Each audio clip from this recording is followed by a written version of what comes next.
Our speaker today is Reverend Donna Apidone. Did I pronounce that correctly, at Donna? Okay. And her topic is, what is your superpower?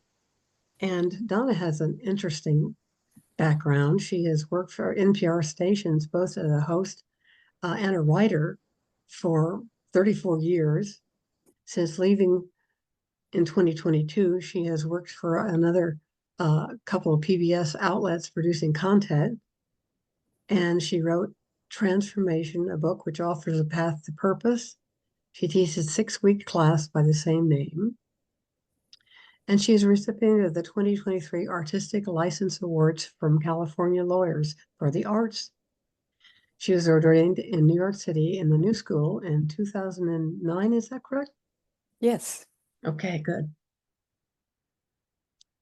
So take it away, Donna. Thank you, Susan. Nice to be with you all today. I'm glad that you're here. I want to, before the talk, I want to do a little meditation with you. So if you would just settle in and get grounded, feet on the floor, hands where they are appropriate to bring in spirit. If you're comfortable closing your eyes, please do that. Take a deep breath, release, another deep breath, and release. I want you to imagine that you are sitting in the most comfortable chair you know, in a room that's empty except for your chair and a chair across from you that's empty.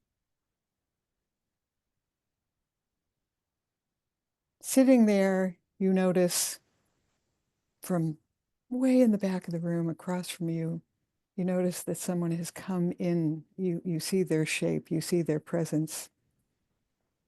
That person walks slowly a little bit closer to you and a little bit closer to you, and then sits down in the chair that's across from you. This person is someone known to you. Maybe someone who is in your life, maybe just be someone who you've heard about, but someone you know about and someone you have appreciated at some level, at some point.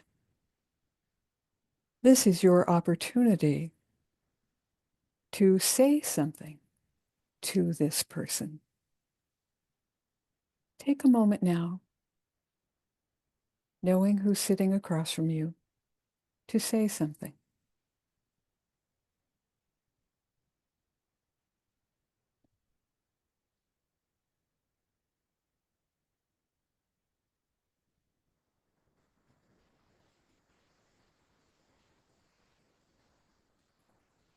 Now, this is the part that's very interesting, because this is the part where the person who you've just spoken to, the person who's sitting in that chair across from you, has something to say to you. I want you to listen very carefully and hear what this person has to say.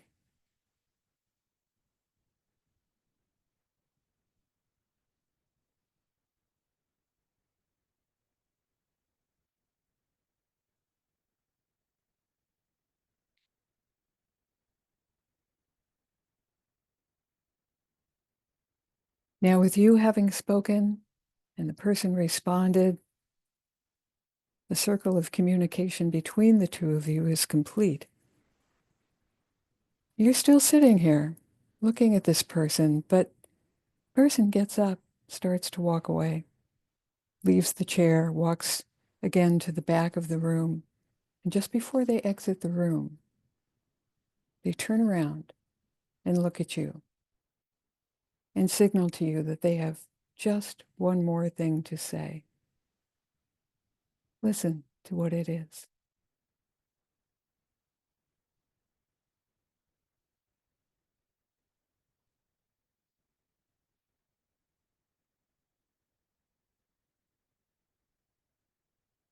Now that you know their message to you.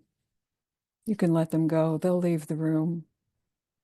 And you can open your eyes and come back to this room, knowing that you've made connection to someone in a very special way.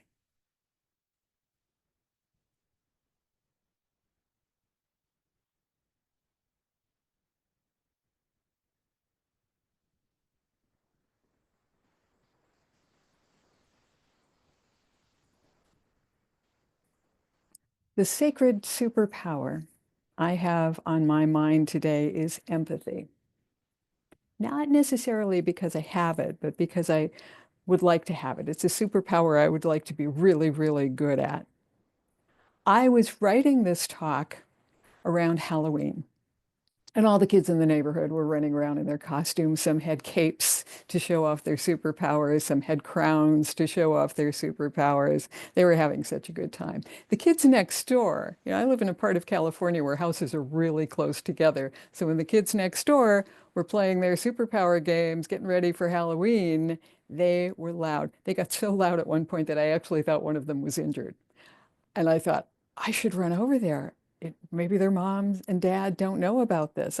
But then I realized I was writing a talk about empathy, and maybe I should just try to relate to them a little bit different and try to understand them a little bit different. So I did not go over and knock on the door.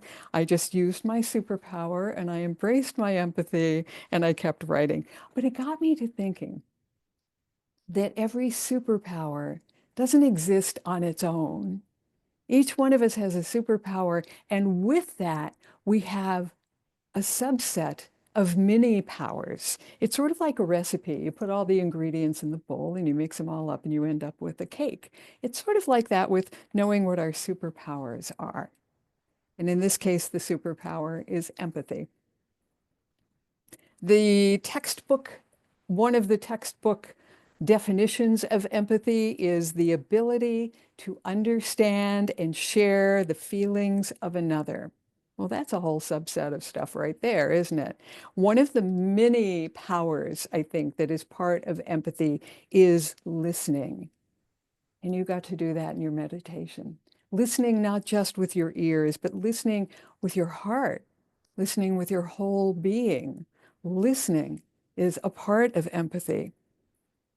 You're probably familiar with a tool that's been used in the past 10 or 20 years called compassionate inquiry, where you ask a question of someone and then you listen very carefully and you make sure that you really heard them correctly. And there's a number of steps that you're supposed to go through in compassionate inquiry. It's really just fancy talk for asking a question, because that's the definition of a question. You ask something and you wait for the answer. You ask a question and you listen for the answer. It's funny that we have forgotten that a question is a precursor to an answer. We've gotten very competitive. I'll ask you a question, tell me what you think, and then I'll tell you what I think. And we go back and forth without really hearing what anyone has said. We've gotten away from the definition of what a question really is. And in doing that, we've gotten away from an important part of empathy, listening to each other. We've forgotten how to listen. We've forgotten how to really hear, because sometimes we just forget who we are. When we ask a question, remember that it's in order to hear the answer. It's in order to hear the answer. When I teach the class on finding purpose, it's called transformation, because you're changing something about yourself in order to meet your mission, in order to find your purpose. A big part of that class is about empathy. We have long conversations defining empathy, giving examples of empathy, doing a lot of that. Recently, some people in the class said that they feel like they're too empathetic. They feel like they are so empathetic that they're just taking in everything from everyone else, and it just disrupts them and feels toxic. And so they just distance themselves from other people because they don't want to be hurt and they don't want to feel too much, which I think is not what empathy is about. I don't think empathy is supposed to make you sick. I don't think it's supposed to make make you feel toxic at all. It's different from sometimes what we think of as being empathetic. And it certainly is much bigger than listening. Empathy goes both ways. Empathy goes in both directions. I mentioned in the meditation, you've had that full circle of communication. You ask a question, you listen, and that's how empathy is too. The feelings and the reactions and the responses to each other go both ways. I'm never the only one in a conversation who's empathetic. I'm always sitting across from somebody who is just as empathetic. Maybe they don't show it, maybe they don't feel it, but they have that superpower too. We all have it. So that is another mini power in the subset of empathy, the fact that it's a two-way street, the fact that we really are seeing the God in each other. It really is the true definition of namaste. And it's a beautiful dance that we do when we recognize that in each other. Another mini power in the subset of empathy is patience. We all have a lot to do, but we have to be patient in empathy to really hear the other person, to really feel the other person. And you know you can't really relate when you're trying to figure out what to make for dinner or what to do at work or what's on your phone, what are you scrolling through. Take the time, take the patience to really hear someone and make sure that's in your subset for empathy. Focus, too. Focus is another part of it. You may have heard the old way of the old description of in meditation, you put a raisin in your mouth, but you don't chew it, you don't swallow it. You just roll the raisin around with your tongue so that you feel its texture and you get its taste and you feel how that hits your digestive glands. It's a part of mindfulness that's also a part of empathy. Just focus on what's happening around you. Focus on that person who's right in front of you. You may be thinking at this point that this whole superpower thing is a little bit hard, but that's where I want to introduce you in my own description of him. I want to introduce you to a person who is one of my spiritual teachers in my life. Because whenever I would say to him, a unity minister, now retired, whenever I would say to him, that's hard, he would say, what if it wasn't? What if it wasn't hard? What a question to get asked when you're trying to deal with something that you think is hard. What if it wasn't? Of course, the logical answer there is also the spiritual question. If it wasn't hard, it would be easy. And empathy really is easy if we allow it to be. Now, this morning, I am wearing my Wonder Woman bracelet. I really am. I'm wearing my Wonder Woman bracelet. There it is. Not because I think I'm Wonder Woman, but because we all need those little things in life that help to strengthen us. But wait a minute. Thinking of the spiritual teacher now. What if it wasn't? What if I really am Wonder Woman? What if I really take hold? We all have our gifts, right? We all have our talents. What if I really acknowledge my talent? What if I really acknowledge my spirit universe given gift? And what if I really am Wonder Woman? Well, that would mean that you are Wonder Person and you are Wonder Person and you raise wonder kids and you walk your wonder dog, and it's an amazing thing to have a superpower and you get it. You understand it and you live it, and it becomes part of you. It becomes part of your empathy. So it's really easy to show empathy, and it doesn't have to be hard at all. You just have to be open and do it. What if we don't all have empathy as a superpower? Impossible. We all have it. We're all capable of it. It's just that sometimes we forget. Some people forget where their keys are. Some people forget where their empathy is. We just sort of forget who we are. We forget what to do. We forget when to do it. But we all have it. We're all capable of it. And in fact, life and this time in our life, this time in the world, this is our call to empathy. Why is this stuff happening right now? so that we can listen, so that we can focus, so that we can be patient, so that we can show empathy, so that we can live empathy and make it part of our purpose. That's why we're here right now. Could have been somebody else, but we're here. And so it's our call to empathy. You heard in the introduction, I used to work for NPR and now I freelance for PBS, and it's wonderful work. It's really interesting work. But I'll tell you, when you work in a newsroom, as I did for 30 plus years, when you work in a newsroom, you hear everything. You hear the cruelty of the world, you hear the sad parts of the world, and you have to deal with it all. You have to be focused and you have to somehow deliver this information in a way that is fair and unbiased. You have to deliver it in a way that you don't really get to show a lot of opinion or a lot of emotion about what you're delivering. Well, 10, 12 years ago, when everything in Syria was at its height, I was there in the studio, and NPR had a military expert on, a US military expert, who was talking about why the regime was doing what they were doing. And this expert said, well, it's an accepted, known military tactic that if you want to ruin a culture, you kill the children, because when you kill the children, the adults can no longer function. That stayed with me all these years, that this is a known tactic. That's why we see it over and over again. It's designed to disable an entire culture. And obviously it works because we continue to see it.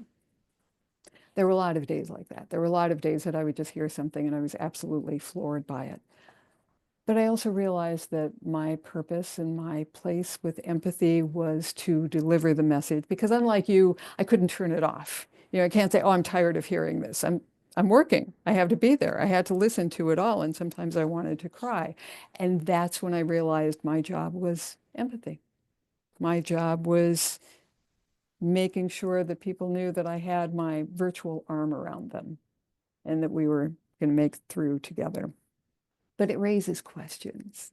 It raises questions for me and maybe questions for you. How many times did you turn off the news because you just didn't want to hear it? How many times did I walk past that person who was homeless because I just didn't want to deal with it? How many times, how many times, how many times did we not do everything we could in the name of empathy for whatever reason? But we don't have to be that way. We're superheroes. We have a superpower, and it's empathy. And the more we work with that, the better off everybody is.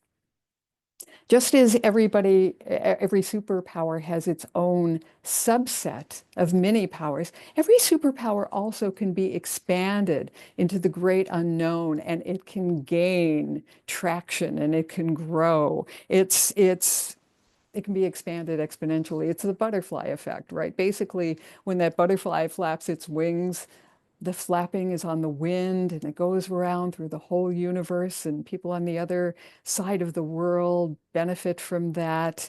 The same thing happens with empathy. Empathy is always there. Empathy never ends. Empathy has undying, unwavering value if you just let that one person know that they've been heard and that you feel with them. That knows no boundaries. It just stays on the wind and keeps going round and around the world. I was thinking about this recently in terms of genealogy. I was looking into a part of my family's history that I didn't know before. And I got back several generations, found out where great, great, great grandparents are buried in a town I'd never even heard of before, just within the last couple of months. And I started thinking about them in terms of empathy. I started thinking about their place in the world and how what they did. I barely know their names. I've never seen pictures of them. I don't know anything about them. But somehow their energy is on the wind. It's on the breeze. It's in me. And we all have that. We all have that thing that's still happening. The other thing about some of my ancestors were that they lived in these little tiny villages where it wasn't convenient to argue with people. You had to deal with them every day. Well, you couldn't really ignore people because, and if the kids next door were screaming, what could you do? They were probably related to you in some way. So empathy was probably bigger for them in their lives than anything that I have ever even thought about. A while back, I had a conversation with some friends about world events, and I don't even remember what the event was, but somebody said to me, "Aren't you worried about the outcome of that? Aren't you concerned about that?" And for some reason, very quickly, an answer came to mind. I said, "No one can make me less than I really am." And I kind of surprised myself when I said that, but think about that. When it's your turn to express some empathy, to feel empathy, to let someone know they're there, don't worry about whether they're positive or negative, because you have a superpower and no one can make you less than you really are. I have a friend who has gotten into the habit of telling people that no one is as important as she is. No one matters to her. That's a better way of saying it. That's the way she says it. No one matters to her as much as she matters to herself. And one day when she said that like 3 or 4 times in one day, I said, okay, I'm not going to criticize. I'm not going to judge. What can I do? So I decided I would model empathy for her and generosity. And I did that for a year.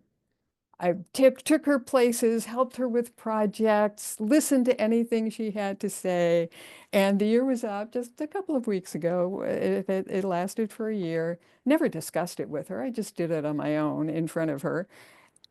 At the end of the year, she was still saying it. She was still saying, no one matters to me as much as I do. But I felt completely different. I felt like I had done something, and it wasn't the doing of the something, but doing something made me feel lighter and brighter. And that's a benefit of empathy that we don't always think about. It's not just that we're feeling and having compassion with somebody else. There's a residual effect. We don't do it for ourselves, but we do get the benefit of it in our own way. Because purpose isn't about you. Purpose is about reaching out to someone else. Purpose is about connecting with somebody else. And you have to reach outside yourself in order to reach inside yourself. You have to reach outside yourself in order to reach inside. So when we talk about your superpower, specifically your individual superpower, try it on. Get comfortable with it. Wear your bracelet, wear your cape with big E on the back for empathy, and just step into it. Wear it, do it. Be like the butterfly flapping its wings, because it's not difficult at all. It's very easy. And so it is.